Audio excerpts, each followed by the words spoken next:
Juan capítulo 17, versículos 9 al 19. Estamos terminando esta serie de mensajes titulado Listo para más, y estamos en el discurso del aposento alto donde Jesús instruye a sus discípulos en cómo convertirse en multiplicadores de discípulos. Justamente antes de ir a la muerte en la cruz, Jesús le da estas palabras a esos discípulos. Entonces, estamos en Juan capítulo 17, versículo 9 al versículo 19. Juan 17, 9 al 19.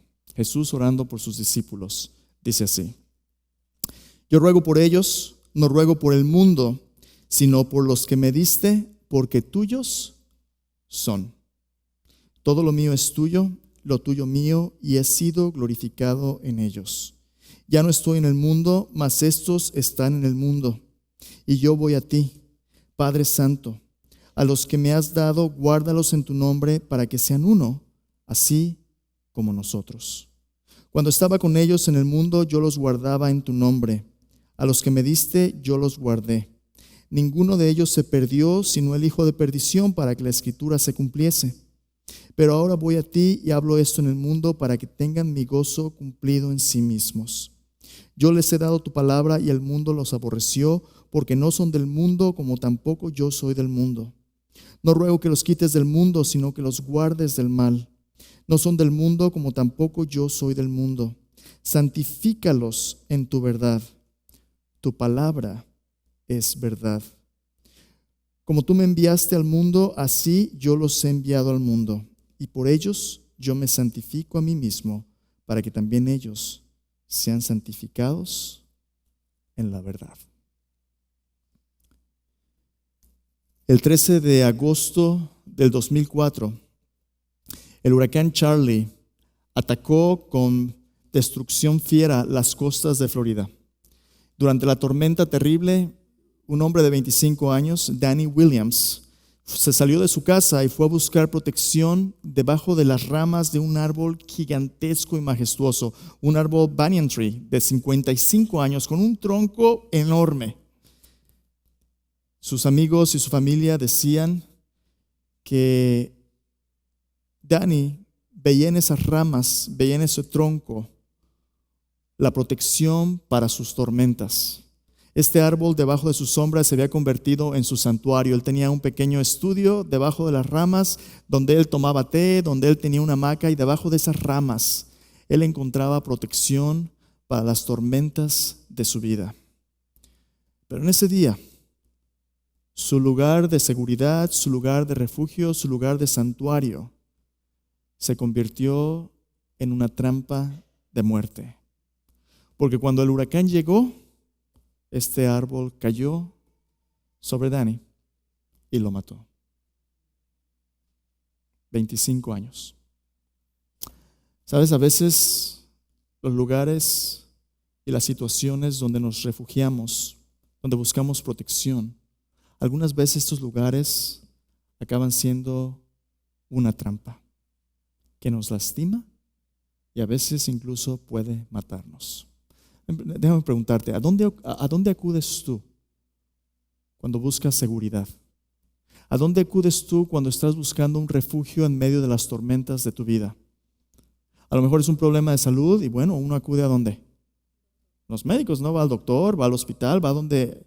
¿Es malo ir al hospital? ¿Es malo ir al médico? No, es bueno, tú tienes que cuidarte. Pero, a final de cuentas, nuestra vida está en las manos ¿de quién? Dios. Tú puedes buscar los médicos, tú puedes buscar la medicina, pero a final de cuentas, tu vida es mucho más que lo que puedes hacer aquí. A veces encontramos nuestra seguridad en las finanzas. A veces las finanzas en el libro de Proverbios dicen que son como una muralla en la imaginación del rico. A veces tú pones tu confianza en los dineros, tu retiro, ¿verdad? Cuando te retires en tus ahorros. ¿Has visto el mercado? Híjole, vivimos tiempos peligrosos. A veces aquello en lo que confiamos nos decepciona. ¿Has confiado en alguna persona? A veces personas que son líderes respetables en la comunidad o a lo mejor incluso en la iglesia, un pastor, un maestro de escuela dominical, tú pones tu confianza en personas y entre más le rascas a la persona o la institución, descubres que dentro hay tantos problemas.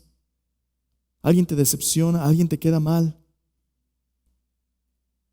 A veces en el periódico sale, ¿verdad? Pastor fulano de tal iglesia hizo tal o cual cosa y ya no es. Y la iglesia lastimada. Y el mundo burlándose. ¿A dónde acudes tú cuando estás buscando seguridad en medio de las tormentas de la vida? ¿Sabes? Todos nosotros nos vamos a decepcionar unos a otros. Pero solamente hay uno que ha prometido que no te va a dejar ni desamparar. Solamente hay uno que cuando le somos infieles, Él permanece fiel porque Él no puede negarse a sí mismo. Solamente hay uno que nunca te va a decepcionar. Puestos los ojos en Jesús, el autor de Hebreos dice, Él es el autor y consumador de nuestra fe. Lo hermoso de nuestra fe en el Evangelio es que nuestra fe no está basada simplemente en un líder humano, no está basada en una institución simplemente humana. Nuestra fe está puesta en el Dios y hombre verdadero, Cristo Jesús. Jesús sabe qué significa sufrir las tormentas de esta vida y el dolor de esta vida, pero Él es Dios y Él tiene todo lo que necesitamos para saber que cuando la tormenta golpea nuestra casa no está basada ni fundada en la arena, sino sobre la roca de las promesas de Dios. Nunca te dejaré, nunca te desampararé, es la promesa de Cristo para sus discípulos. Y en esta oración Jesús está a punto de ir a la cruz, a punto de morir. Ha pasado 3 años armando este grupito de 12 apóstoles, 12 discípulos. Y hay unos cuantos más, pero este es su círculo más cercano. Y estos 12, en unas cuantas horas, van a estar tan desorientados, van a estar tan perplejos que uno va a ser revelado, que es el traidor. Uno vende a Jesús por 30 monedas de plata. Otro, aquel que juró su lealtad, por mi vida daré por ti, Jesús, le va a negar 3 veces con maldición que le conoce. Y el resto van a ser esparcidos por todos lados, abandonando a Jesús solo. 3 años pasó Jesús invirtiendo su vida en esos discípulos y al final de cuentas se queda solo en la cruz sin nadie. A los ojos del mundo, Jesús en ese momento habría sido el líder más perdedor del mundo. Pero ¿sabes? Jesús de la Biblia no es un Jesús que las circunstancias lo agarran desprevenido. No es un Jesús al que le sorprende, no sabía. Jesús en esta oración quiere que sus discípulos escuchen que la tormenta que en unos momentos Jesús va a enfrentar es una tormenta de la cual Él tiene completo control, absoluto control. Y Jesús quiere que sus discípulos sepan que los que se refugian en Él no van a ser avergonzados. Que los que se refugian en Él, como el libro de Proverbios dice, van a encontrar una torre fuerte. Torre fuerte es el nombre del Señor. A Él correrá el justo y será salvo. El nombre de Jesús es una torre fuerte contra la tormenta. Jesús quiere que sus discípulos entiendan que su seguridad, la seguridad de los discípulos no depende del éxito de sus obras, no depende de lo que ellos hagan por Jesús, sino de lo que Jesús está a punto de lograr para ellos, de lo que Jesús va a hacer por ellos. Esos versículos que le acabo de leer son el centro del discipulado, son el centro de lo que nos mantiene permaneciendo en Él.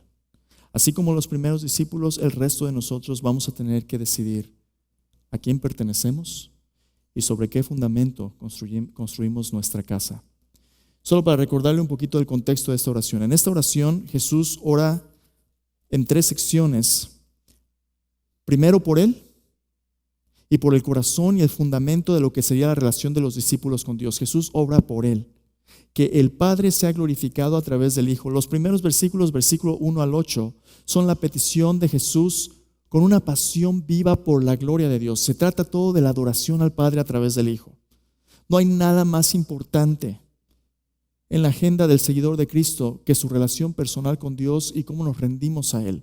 Venimos al Padre a través del Hijo y la pasión por la gloria de Dios es lo que nos mantiene, el combustible que nos mantiene encendidos para la gloria de Dios. Tú y yo, cuando nacemos de nuevo, le pertenecemos a Dios. Somos su familia. Estamos en esto de por vida. Lo decimos cada domingo cuando iniciamos el servicio, ¿verdad? Estamos aquí para invitar a todo mundo a seguir a Cristo en un viaje de por vida que transforma vidas y da vida.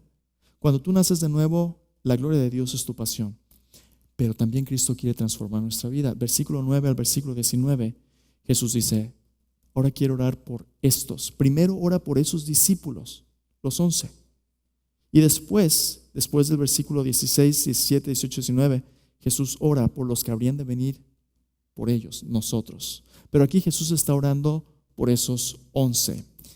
Como vamos a ver en un momento, lo que Jesús quiere es que estos discípulos, esos primeros discípulos, sepan que a pesar de las fallas, a pesar de que va a haber un traidor, a pesar de que le van a negar, a pesar de que lo van a abandonar, Jesús ya ha provisto lo necesario para que ellos se conviertan en personas transformados a imagen de Cristo. En otras palabras, si tú perteneces a Jesús, tú estás seguro en Él.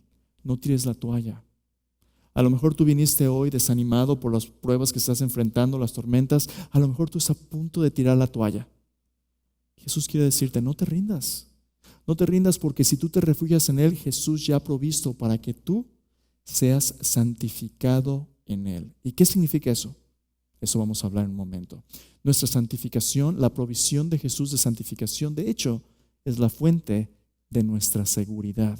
Entonces, la pregunta que vamos a tratar hoy es esta. ¿Por qué pueden los discípulos de Cristo descansar en la provisión de Cristo de santificación en medio de las pruebas del mundo? Así que si tienes tu Biblia, te invito a abrirla en el pasaje que acabamos de leer, Juan 17, versículo del 9 al 19. Vamos a ver un par de cosas. Vamos a ver que como discípulos de Cristo podemos descansar confiadamente en la provisión de Cristo de santificación debido a dos cosas, dos razones por las cuales podemos confiar en Cristo con seguridad, sin temor a equivocarnos. La primera de ellas es esta. Jesús ha dicho en esa oración que le pertenecemos a Dios. Así como sus primeros discípulos, todos los discípulos de Cristo que han venido son personas que le pertenecen a Dios. Mira de nuevo, versículo 9 al versículo 10, ahí en Juan 17 dice, yo ruego por ellos, no ruego por el mundo, sino por los que me diste, porque tuyos son. Delante del mundo, los discípulos de Cristo a veces pudieran parecer como muy poco. Hace un par de semanas ganaron, ¿quién? En béisbol. Los Rangers, ¿verdad? ¿Qué tal estuvo ese partido? ¡Ah, Rangers! ¡Ah! ¿Cómo celebra la gente en el estadio? Go Rangers. Aquí se acaba el partido. Los que son aficionados, lo planean. Algunos se van antes. Algunos preparan comidas, preparan fiestas, preparan todo tipo de cosas porque están esperando.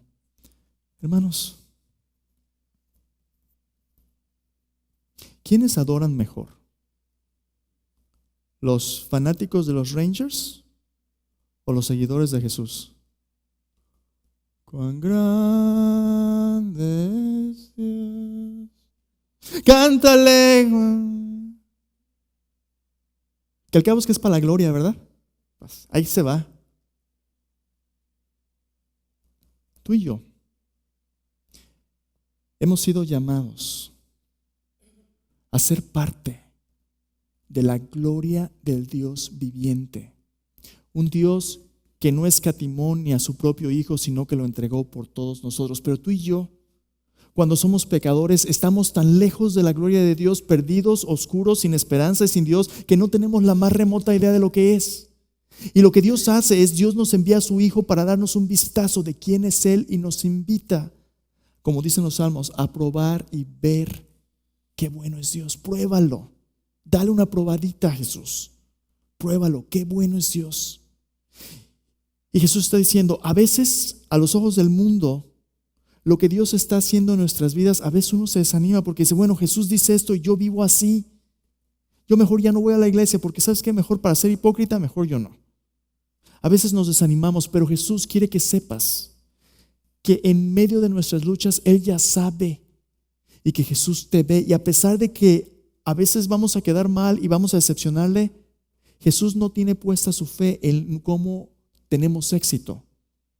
Jesús ya ha provisto lo que necesitamos basado en lo que Él ha hecho, no en lo que nosotros hacemos. Mira cómo dice Jesús, yo te pido por ellos, no te pido por el mundo. Hay una distinción entre aquellos que siguen a Jesús, sus discípulos, los creyentes verdaderos y el mundo. En el Evangelio de Juan, el mundo se refiere muchas veces a todos aquellos que han rechazado la gracia de Dios, que no han puesto su fe en Jesús. Es la humanidad organizada bajo los principios de poder, de placer, de prominencia, pero no de Dios. Han rechazado a Dios, sus obras son malas. Y Jesús dice, el mundo se hará bolas, pero yo te pido por aquellos que me has dado del mundo. ¿Y qué quiere decir Jesús con esto? Los que le pertenecen a Jesús son los que han recibido su palabra. Mira, en unos versículos anteriores, en el versículo 13 dice, ahora voy a ti, Padre Santo, a ti, y hablo esto en el mundo para que tengan mi gozo cumplido en sí mismo. Yo les he dado tu palabra, el mundo los aborreció porque no son del mundo, como tampoco yo soy del mundo. No ruego que los quites del mundo, sino que los guardes del mal. Estos discípulos son los que han recibido la palabra de Dios, los que pertenecen a Dios, los que han recibido su nombre. ¿Y qué significa eso del nombre de Dios? La presencia de Dios, la autoridad de Dios. Aquellos que son de Cristo se dan cuenta cuando se convierten en verdaderos creyentes que han nacido de nuevo, que ya no sé, ahorita está muy de moda, ¿verdad? La palabra identificarse. ¿Con qué te identificas tú? Bueno, a veces el mundo se identifica con sus preferencias, con sus gustos, con un partido político, con un partido deportivo, con un grupo deportivo. ¿Cómo se llama eso? Ah, sí, equipo, ¿verdad? Con un equipo. Pero ¿sabes qué? En la Biblia, identificarse tiene que ver con nuestra identidad. Quiénes somos y quiénes somos está determinado por a quién le pertenecemos. Nuestra pertenencia es de dónde somos. Pero no solamente de dónde somos, sino de quién somos. En la Biblia, Dios, el creador de los cielos y la tierra, es también nuestro Salvador y Redentor. Y Jesús quiere que sus discípulos entiendan que aunque antes eran del montón, ya no lo son. ¿Sabes qué? Solamente hay dos tipos de personas. Aquellos que viven su vida haciendo lo que ellos quieran porque ellos son su propio Dios, y a mí nadie me dice nada, o aquellos que han reconocido que Jesús tiene el derecho de dirigir sus vidas y le pertenecen a Él. Cuando tú pones tu fe en Cristo, cuando tú te conviertes en su discípulo, aprendiendo a vivir para Él, tú reconoces que le perteneces a Él y ya no eres del mundo. No puedes seguir siendo del mundo. Reconoces la autoridad de Dios y reconoces que le pertenece a Él. Él te reconoce como su Dios. En el Evangelio de Juan, en el capítulo 10, versículo 22, Jesús habla más acerca de esto. Déjame leerte unos versículos. Juan 10, 22 al 30. ¿Qué significa pertenecer a Jesús? Dice, en Juan 10, 22 al 30, dice, celebrábase en Jerusalén la fiesta de la dedicación. Era invierno y Jesús andaba en el templo por el pórtico de Salomón. Por cierto, esta fiesta de la que está hablando, la fiesta de la dedicación, es más o menos ahí en diciembre 25, alrededor de Navidad.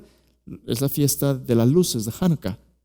Y es la fiesta donde los judíos celebraban la purificación y rededicación del templo de los paganos que lo habían contaminado, los del imperio de Antíoco Epífanes.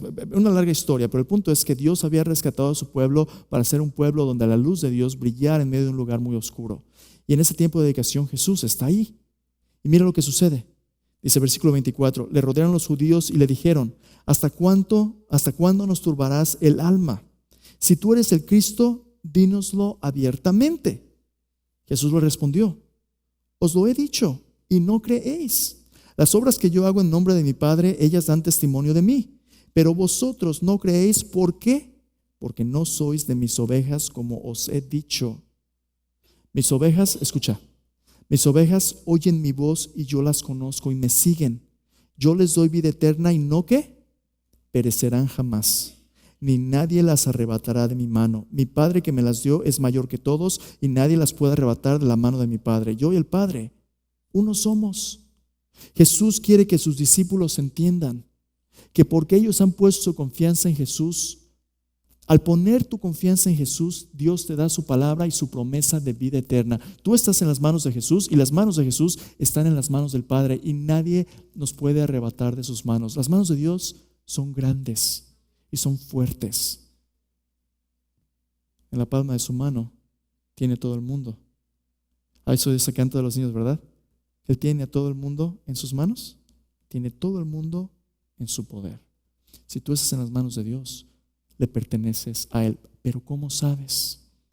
Jesús dice, mis ovejas oyen mi voz. ¿Sabes cuál es una indicación de que tú eres un creyente auténtico y verdadero?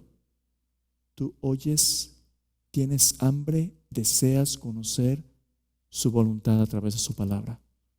La Biblia da muchas ilustraciones de cómo funciona esto. Dice que cuando uno nace de nuevo en Cristo, es como un bebé recién nacido.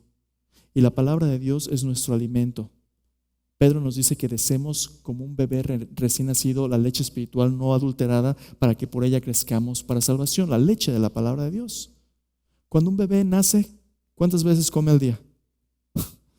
Tantas como pueda, ¿verdad? A cada rato come constantemente porque está creciendo, necesita nutrirse. Cuando tú eres un discípulo de Cristo y estás creciendo y estás echando raíces, ese es tu alimento espiritual. Tú quieres saber. Pero si tú no quieres saber, ahí hay algo grave, algo muy grave. Cuando un bebé nace, necesita el cuidado de una familia, necesita el calor, el toque de sus padres, necesita ser cuidado y alimentado. Cuando un niño pequeño no come y empieza a perder peso, ese es un problema médico grave. Dicen que es un síndrome que el niño tiene fallo de crecer, failure to thrive. Y el niño puede morirse. Si no le da la vuelta pronto y empieza a ganar peso, puede ser un problema muy grave. Si no come, puede morirse. Lo mismo es cierto en la vida espiritual. Jesús dice que su palabra es lo que nos identifica con Él, que nos hace sus ovejas. Cuando tú tienes hambre de Dios, cuando quieres conocerle, vas a crecer. Pero muchas veces nosotros nos agarramos de la Biblia nomás de listoncito, ¿verdad? Pero mira, es que todavía no podría ser más fácil. Dios te la ha dado en libro, en tapa dura, en tapa blanda, te la ha dado en tu iPhone, te la ha dado para leerla en la versión que tú quieras, en el idioma que tú quieras, para que la escuches. Y aún así muchos de nosotros no tenemos hambre de la palabra. ¿Sabes por qué? Porque muchas veces aún las iglesias están llenas de personas que tienen mucha religión, pero no tienen una relación personal con Dios. Porque tu mamá vaya a la iglesia no significa que tú seas cristiano. Porque tu abuelita te trajo no significa que tú seas cristiano. Jesús quiere que entiendas que esta es una relación personal con Dios, una relación personal donde tú lo conoces por nombre. Mira lo que dice el versículo 7, dice, ahora han conocido que todas las cosas que me has dado proceden de ti. Las palabras que me diste yo les he dado, ellos las recibieron y han conocido verdaderamente que salí de ti y han creído que tú me enviaste. Yo ruego por ellos, no por el mundo. Para que tú tengas esta relación con Jesús, tú tienes que conocerle, tienes que creer sus palabras, tú tienes que tener una relación personal con Jesús. Se trata de si le conoces a Él. ¿A quién le perteneces tú? Ahora, ¿cómo sabes si le perteneces? Bueno, no solamente es saber que estamos en Él, sino en quién me estoy convirtiendo. Lo segundo que Jesús menciona es que tiene que haber un cambio en nuestra vida. Si le pertenecemos a Dios, tiene que haber una transformación. ¿En quién me estoy convirtiendo? Jesús dice, santifícalos en tu verdad. Tu palabra es verdad. Mira el versículo 11. Jesús dice, ya no estoy en el mundo, mas estos están en el mundo. Yo voy a ti, Padre Santo. A ver, hazme una pausa. ¿Te fijaste este nombre de Dios? La única vez de labios de Jesús que Jesús se refiere al Padre como Padre Santo. Yo crecí en México, en la religión tradicional, donde la gente utiliza este título, el Santo Padre, para una persona común y corriente, que tiene una posición de autoridad, pero es una persona, el Santo Padre.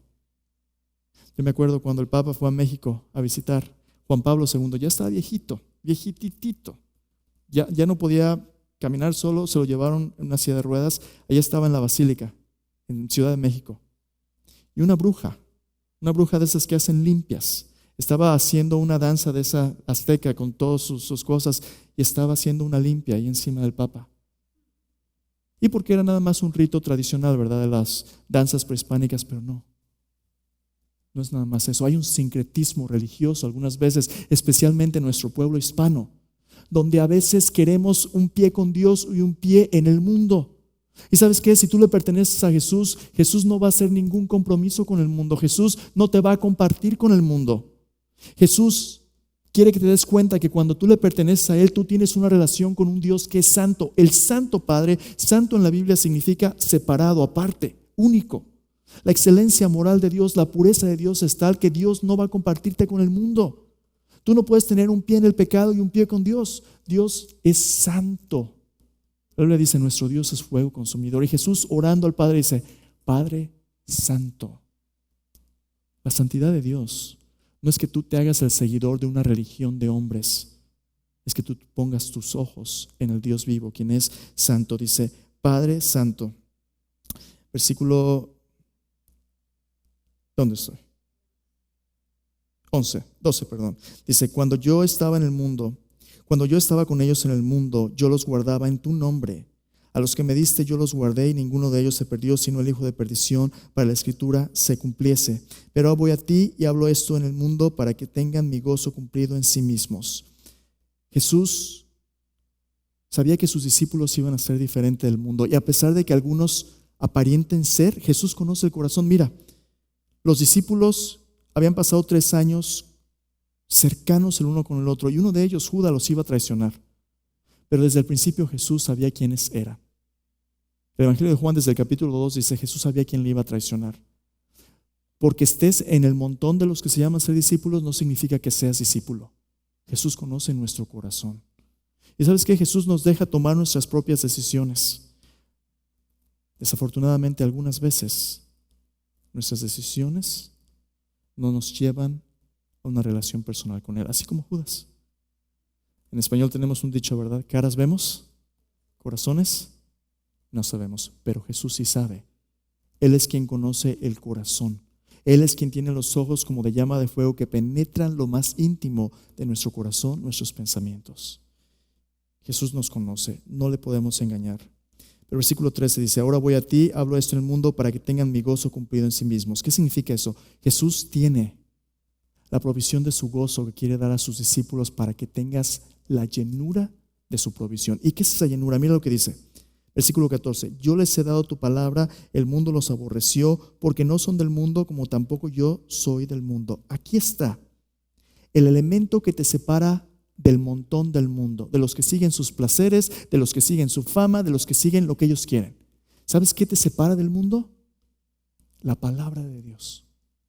El hecho de que como discípulo de Cristo, al pertenecerle a Él, tu deseo, el hambre que tú tienes es de hacer su voluntad, de serle obediente, de seguirle a Él. La palabra de Dios te separa, te santifica. Eso significa santificación, santo, apartado para. Te separa del mundo para hacer la voluntad de Dios. Y Jesús dice aquí, versículo 16, no son del mundo como tampoco yo soy del mundo. Santifícalos en tu verdad. Tu palabra es verdad. Tu palabra es verdad. Los discípulos de Cristo, los cristianos deberían de ser personas que cuando hablamos de cualquier tema en nuestra humanidad, la primera pregunta que nos hacemos es esta: ¿qué dice Dios en su palabra al respecto? ¿Quieres hablar de negocios? ¿Quieres hablar de tu salud? ¿Quieres hablar de cómo criar a tus hijos? ¿Quieres hablar de tu sexualidad, de tu vida matrimonial? ¿De qué quieres hablar? Cualquier tema que quieras hablar. La primera pregunta debería de ser: ¿qué es lo que Dios dice en su palabra? Pero encuesta tras encuesta muestra que como cristianos ya no sabemos lo que la palabra de Dios dice. No sabemos. Mira, vamos a hacer un experimento. Busca por favor en tu Biblia Hechos capítulo 29, versículo 10. Hechos 29, 10. Si alguien me hace el favor de leerlo. ¿Perdón? ¿Quién lo lee? Hechos 29, versículo 10. Estoy esperando. ¿Qué pasó? No hay Hechos 29, ¿verdad? Claro que no. ¿Por cuántos de nosotros sabemos que nomás tiene 28 capítulos? Ay, pastor, es que no inventes. Pues, a ti, tú lo sabes porque a ti a eso te pagan. Ok, hazme otro favor. Búscate por favor el libro de Ageo. Se ve Ageo, ¿verdad? Pero cuando entramos a los profetas menores, yo mismo tengo que... Ahí está. Oye, ¿qué dice Sofonías 2:15? ¿Sofo qué? Hermanos, pero si te pregunto, ¿de qué se trató el capítulo de Netflix? Estuvo re bueno. Oye, la canción de los Backstreet Boys de los 80, ¿verdad? Ya estás viejito, pastor. Ya estás bien viejito, ya te pusiste fecha ahorita. Bueno, ¿y qué es lo que consume tu corazón ahorita? ¿De qué te acuerdas? ¿Qué andas tarareando todo el día? ¿De qué tienes hambre? No tenemos problemas sentándonos a echarnos horas y horas, ¿verdad?, de tele. Escuchamos música en el radio de lo que nos da la gana. Pero cuando se trata de la palabra de Dios, Jesús dice, santifícalos en tu verdad. Tu palabra es verdad. Hermanos, cada año iniciamos nuestro año con un plan de lectura bíblica que día tras día, en un año puedes escuchar y leer toda tu Biblia.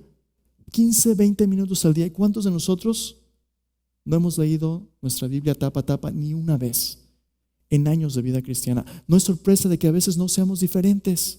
A veces somos iguales que el mundo porque nosotros no dejamos que Dios nos transforme por su palabra. Hay un libro, está en inglés, se llama El escándalo de la conciencia evangélica. Y en este libro habla acerca de cómo tenemos un problema como evangélicos.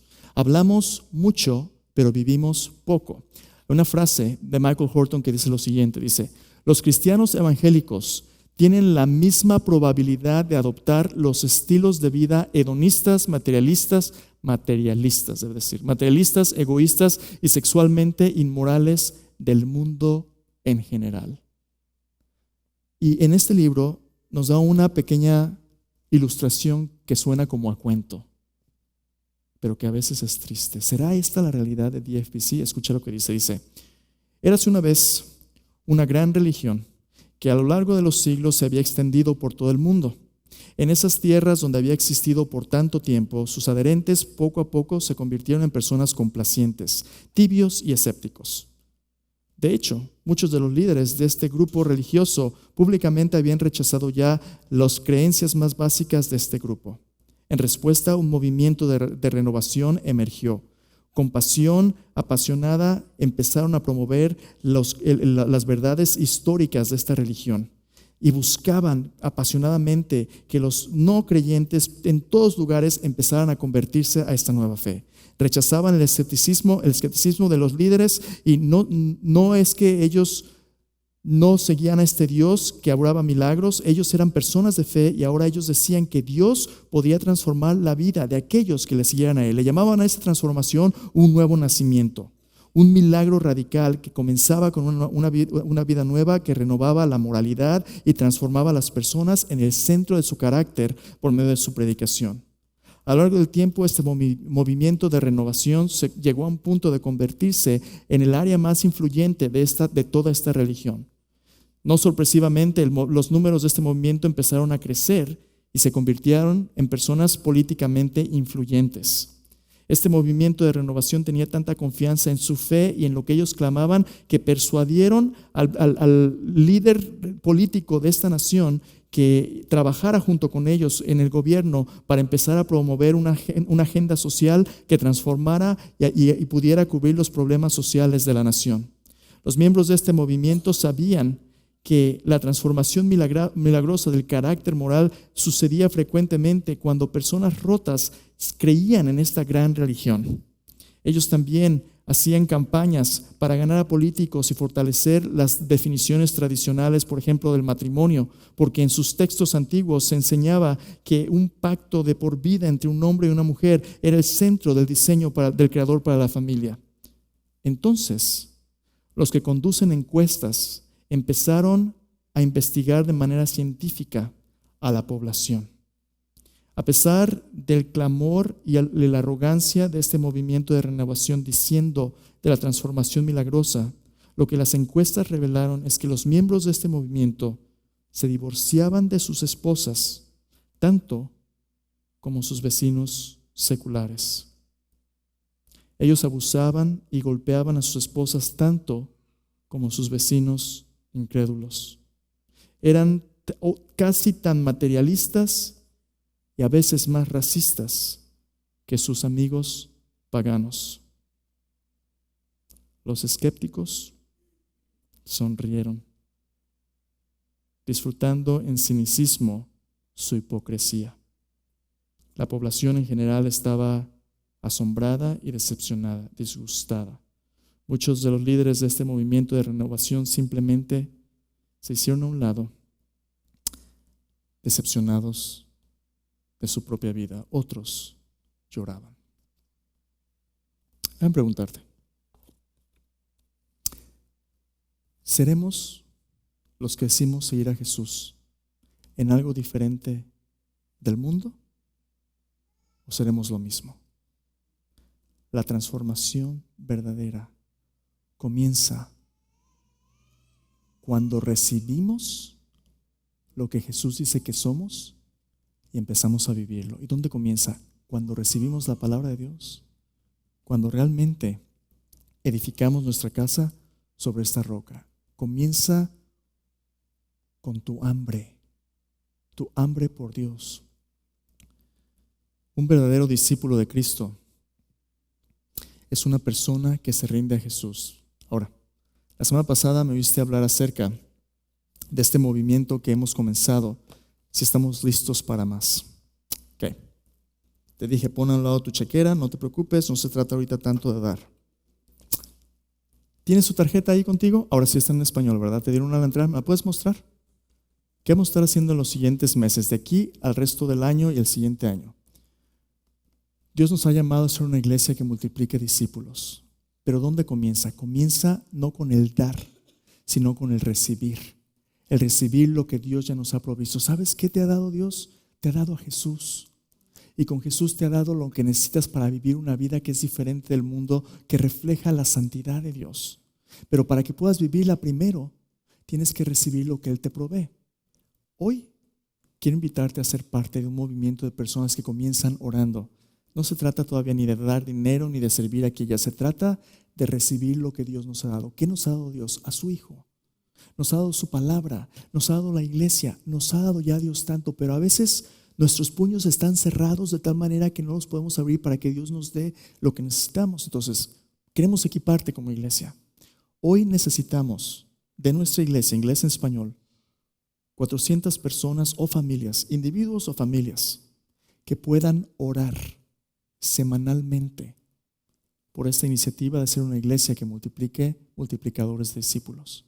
Y para equiparte vamos a hacer lo siguiente. Ahí en la entrada hay una mesa que tiene libros. Déjame mostrarte este libro, lo dejé aquí en mi banca. Este libro dice, nada me faltará. Este libro es un libro que el staff ha estado leyendo por los últimos meses. Es de Salmo 23. Dice, Jehová es mi pastor, nada me faltará. No estoy hablando del evangelio de prosperidad, que toda la vida siempre es buena y fácil, ¿verdad? Estoy hablando de la realidad de que a pesar de que enfrentemos las pruebas más grandes, Dios ha prometido que Él va a estar ahí para proveer para lo que Él manda.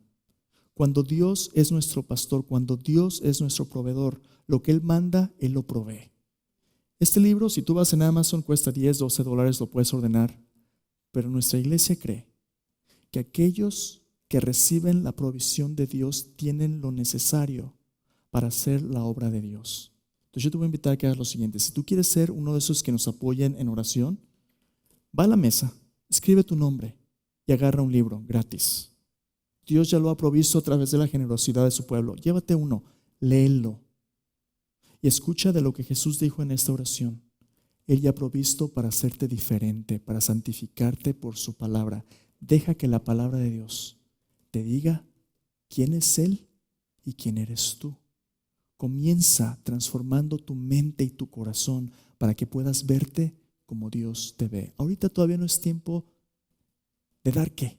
No puedes dar lo que no has recibido. Entonces, lo primero, tenemos que ser creyentes, tenemos que ser discípulos antes de ser multiplicadores de discípulos. Ese es el tiempo, como Jesús dijo a los que habían creído en Él. Si ustedes permanecen en mi palabra, serán verdaderamente mis discípulos, conocerán la verdad y la verdad los hará libres. Esta iglesia tiene que ser una iglesia de personas libres. ¿Cómo vamos a poder llevar la libertad a otros si seguimos siendo esclavos de los mismos pecados todo el tiempo? Porque si el Hijo os libertare, seréis verdaderamente libres. Vamos a terminar con esto. Un verdadero discípulo de Cristo es aquel cuyo corazón Dios está reemplazando los deseos del mundo con un hambre por su palabra. ¿Qué tal si hoy venimos a la mesa y decimos, Señor, lléname de tu palabra. Lléname con tu voluntad. Oremos.